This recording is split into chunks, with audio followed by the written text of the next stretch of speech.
Hello, this is Mike Lawless, and in this video, I'm going to discuss examining data and looking at graphs in ADMET Predictor. You see here that I've read in the demo2d.smiles file from our user app data directory, and you'll see that there are several columns of user data that were read in with the smiles file. The first thing I'm going to do is simply calculate ADMET properties. So I click on this Add Me icon and then calculate the data. Now, once I've calculated this, I can use these tabs at the bottom of the GUI. Will display all the properties in the spreadsheet. User inputs will only display those associated with the information that was read in. Now, later, if I create an equation, it would also show up here or add other attributes in here. Then we have tabs for each one of the modules in ADMET Predictor. So we have the physical, chemical, transporters, metabolism, toxicity. And you'll notice that each one of these create what we call star plots. And I'll come back to these in a minute.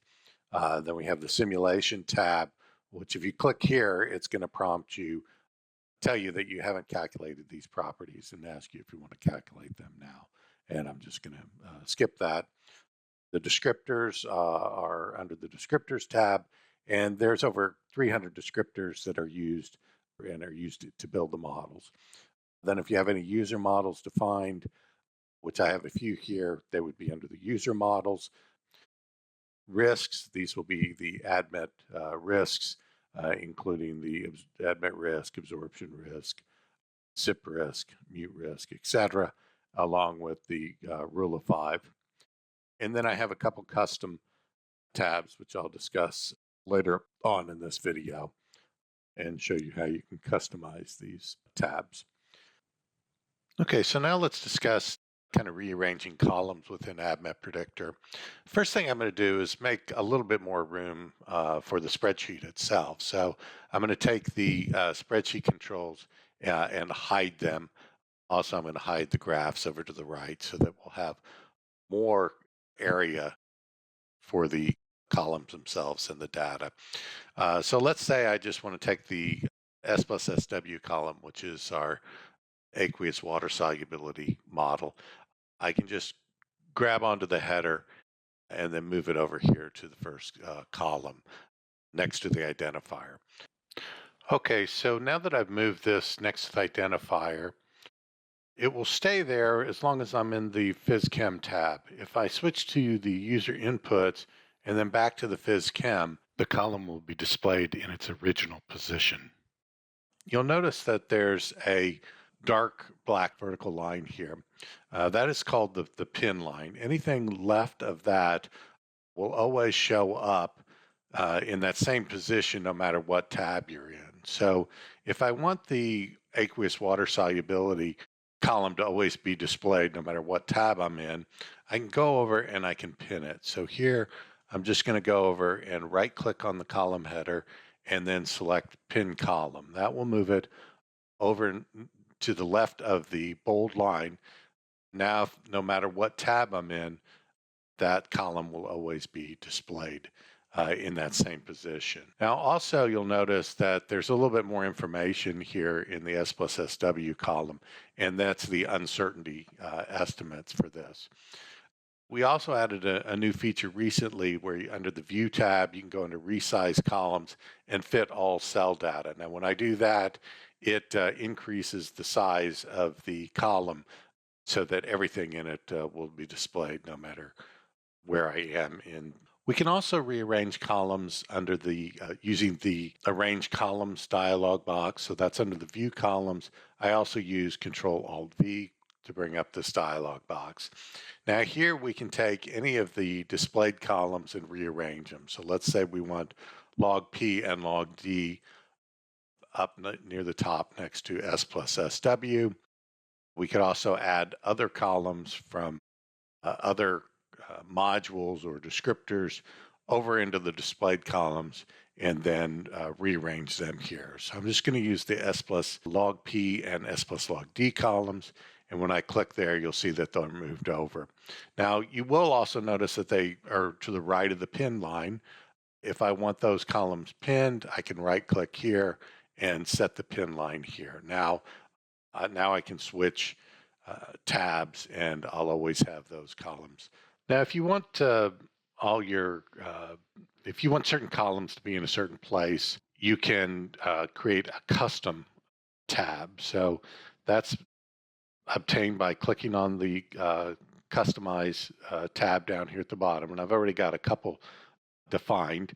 I'm going to add a new button. Let's call it my props 2 or click OK. And then you can select various properties over here. Now, these will be selected here, and then I add them over to the selected attributes here. Now, my props 2 will have these 4 attributes in it. We click OK. As you can see, it's added a new tab here, and we can click on that and see those columns there. And of course, the pin columns are also going to show up. Okay, so now let's go over to the PhysChem Properties tab here. And let's say we want to filter for various properties here. So there are some advanced widgets over under the spreadsheet controls. Again, I'll pin this column so that I can or pin this widget so I can work with them. The first thing you see here is molecular, so they're all listed at molecular properties. So let's say we want to filter for molecular weight, let's say. So we would specify the MWT column here, and then it gives you the range of the whole data set here. So 32 to 478. Let's say we want to filter out anything below molecular weight 100. So I just type that in here and then hit the tab. This advances this pointer. And then over in the right-hand corner, you can see it says 96 unhidden rows, 8 hidden. And the 8 hidden ones are the ones where the molecular weight is below 100. Let's say we want to look for S plus log P, and we want to filter out anything below, let's say, 1 and up to 5, let's say. Now, once I enter this, I have to either click in another box or hit the tab button to update the filter. And then now we've got 75 rows hidden, or excuse me, 29 rows hidden, 75 displayed, and they would meet this criteria. Molecular weight between 100 and 478.2, log P between 1 and 5. And then if I want to just go back to the original one, I can just click this on mole property, and also this one, go back up to mole property, and you'll see that all of the rows will be displayed. We have a couple tools to search for various rows that meet certain criteria. So the first one is under the edit menu, and it's find text. I also use the Control F shortcut key to bring up this dialog box. And here we're going to use no for the search query, and we're going to search for 2C9 compounds that are not a substrate. So we're looking at our substrate model. We're going to allow a partial match search. So, these all have confidence estimates in them. So if we click OK, that finds 49 rows that meet that criteria. In other words, they have a no for the 2C9 substrate, and we can find that over here. So here's your 2C9 substrate, and you'll see that they're all no. We can also move these rows to the top. So we can move to top, and then you'll see all the ones up here that are no, then everything else is yes. We can also go back into this dialog box, and we can turn on do not deselect items. So now we can change the query, and let's look for compounds that are not a 2C19 substrate, and then click OK, and this will add another 20 or so rows to make the total 60. So these are compounds that are neither a 2C9 or a 2C19 substrate. Another tool we can use is the query wizard. That's under edit query by structure / property, or again, Control Q. So this is where you could type in a query. I'm going to demonstrate using the query wizard. So with the query wizard, we would specify certain criteria, and we can specify more than one criteria. So let's look for compounds that have a low log P. So we're going to look for S plus S log P. And when we double click it, it transfers it to this query tool here. And then let's look for compounds that have a log P greater than 2. Click OK. So it's building this. And we'll look for compounds also that have a PEF value less than, let's say, 2 also. So we click that in there. So it's building the query here, and then when we say OK, it transfers it over into this query box here. We can also change this criteria once it's in this dialog box. So in the query dialog box, you can't change it here, but you can in this dialog box. So if we click OK here, it just finds 5 compounds that would meet that criteria. If we want to expand that, we could go back into the query tool here, and let's say compounds with a PEF of under 3, click OK, and it found 7 more compounds, so a total of 12 now. Okay, so now let's move on and discuss heat maps. So heat maps are created by this icon here. So it's the heat map icon. I'm going to click on that, and then we can select various columns to color the cells in that value. So we can color by red, yellow, or green, or blue, white, red.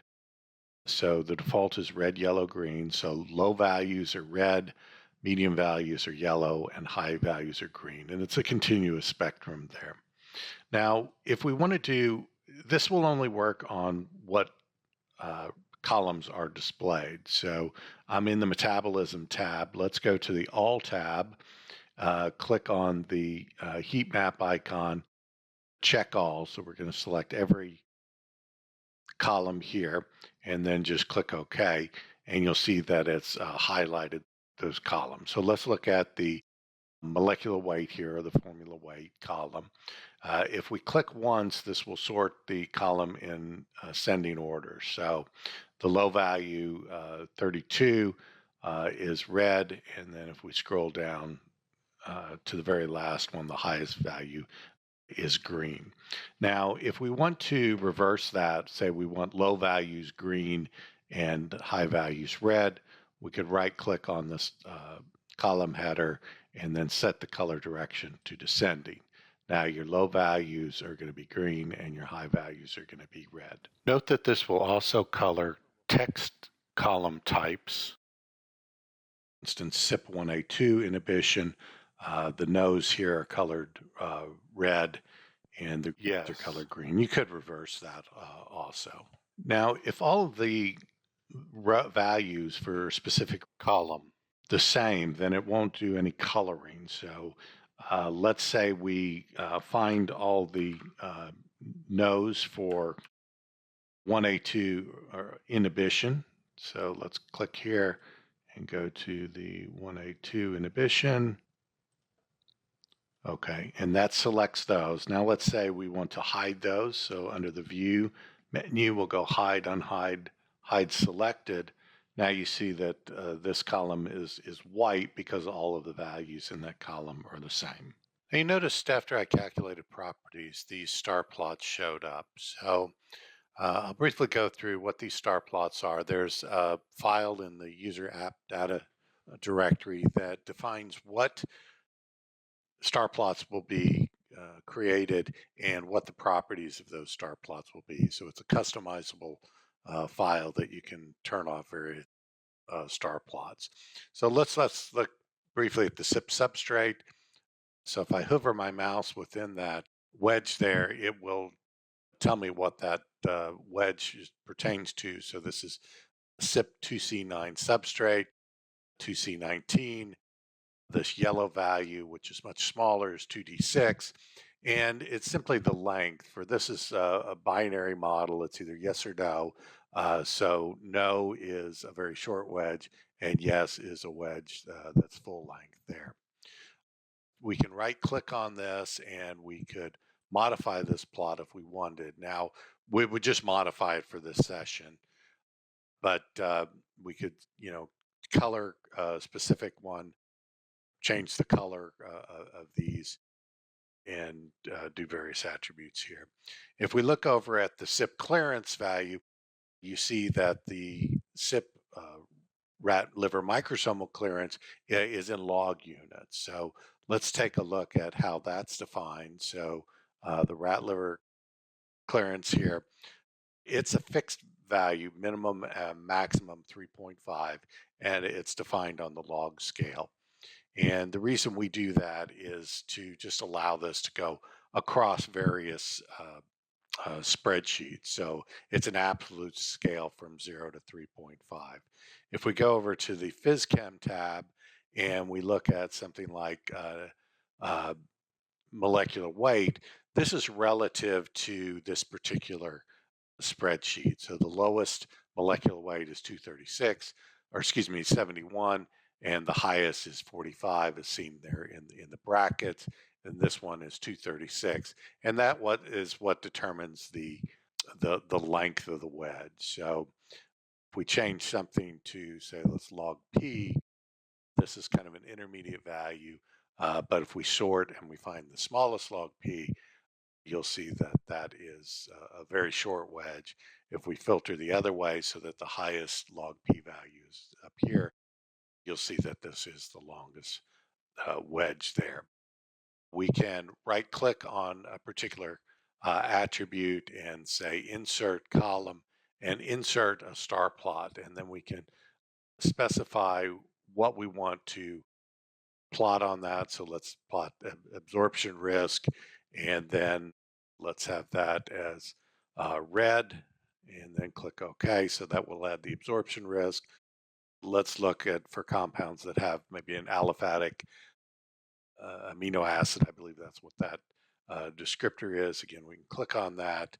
Let's change the color of this one to be dark blue. And then we just click OK, and then click OK, and we get these two wedges here where this is the length of that particular wedge. So you can create your own star plots. Maybe if you have particular attribute types that you read in from your corporate database, you could define star plot for that, and then it would look at your own values. So now let's switch gears and talk about the various charts we have. I've hidden these, so I'm going to go over here and hover on the chart 1 and then pin that. This is a certain size when it's pinned over here, but we can undock this simply by left clicking on the yellow area here and just bringing it over to the center of the screen. And then let's resize this particular dialog box here. So this is by default under the settings dialog box. I think if we go to display, these are the charts that are displayed on startup. So a histogram and a 2D scatter plot. So those are by default displayed. And of course, you could change those values here. So with the histogram chart, it's going to chart from a certain range of that particular formula weight here for this example. Now, if we want to change the attribute, we click on the XYZ icon here, and then we can plot any one of these distributions, a distribution for any of these properties here shown in this dialog box here. We can also clean up or specify the number of bins here. So let's leave that at 10, and let's go from 50 to say 500. So we can specify a minimum value and a maximum value. And then if we hit the apply button, that will just apply that criteria, and we can do other modifications while keeping this dialog box up here. So let's do 0 for the x-axis, number of decimal points. We can display up to 32 bins per page, and those have options of using the same scale or ordering the labels by bin count. We can also use the Y as a color mode, so we'll keep that, and then let's click OK, and that kind of cleans up the count. Now let's say we select a few of these columns here. I just selected them manually. We could use a query to select those. And then once we can toggle in two color modes. So here the red bars would be for the 5 compounds I have selected, or 5 rows I have selected here. And this will correspond to this axis over on the right here. So this is more of, it basically is kind of puts these on a percent. So the highest value for red would be the same height as the highest for the unselected values here. If we want to just make them all on the same footing, we would go back into the settings and say, don't use this second axis. And then here now we see that this highest count of 2 relative to the highest count of 5 in here. We can also look for out of scope measurements. Of course, for a molecular weight, there wouldn't be. And then these widgets allow you to kind of loop through the various columns in your spreadsheet. So it's going through the user defined attributes. Now, melting points, this is the identifier, the smile string. I'm not sure if that makes a lot of sense, but ADMET risk, ADMET code. So this lets you look at the various compounds with various codes, ADMET codes in here. You can display those. You can go to the very last or the very first here. There are other options here to change. If we click in here to change the background color, the font size, border type, etc.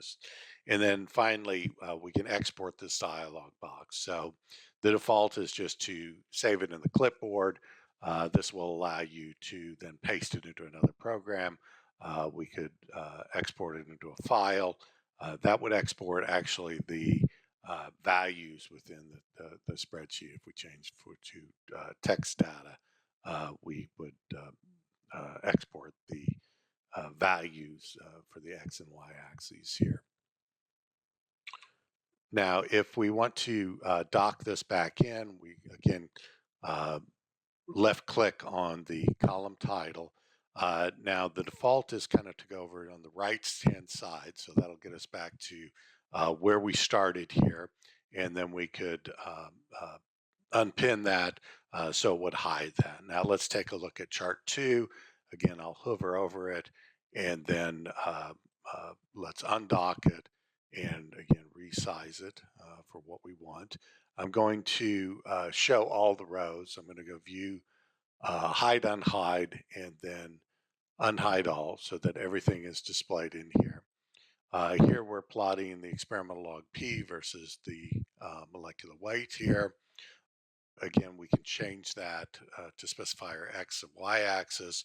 We can also specify a color or we can color code the points in here. So let's look for aliphatic carboxylic acids and then highlight that. You see most of them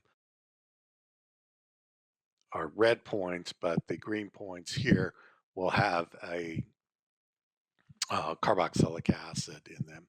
And as you just saw, I can take my mouse and hover over a particular point, and it will show the molecule associated with that point, the name of the molecule, and then the 2 properties that are plotted along with the color properties. So this doesn't have a carboxylic acid in there. This button here will display those, so we can change that. We can also highlight selected points here. So we've got 5 points or 5 rows selected in the spreadsheet. Clicking this will highlight the corresponding 5 points in the spreadsheet. Similarly, we can select points in the spreadsheet, highlight them, or excuse me, in the graph, and then push this button and it'll highlight the corresponding rows in the spreadsheet here. This will throw away out of scope predictions. Now, since we're plotting user data, nothing's out of scope. We can also just show the selected ones, and that kind of lets you zoom in on a certain area of the plot. We can also expand that. So if we click on the zoom and then select a particular area, it zooms on that portion of the plot and kind of makes that full size there. And then this button will unzoom it. Now let's go ahead and show everything here. This button will create a linear fit. So this, I'm using version 10.2, and right now it just displays the best fit line here and gives you statistics up in the upper part of the graph. So the R squared is 0.416. So there's not a lot. There's a little correlation between experimental log P and the molecular weight. The linear regression fit has an RMSE and a MAE.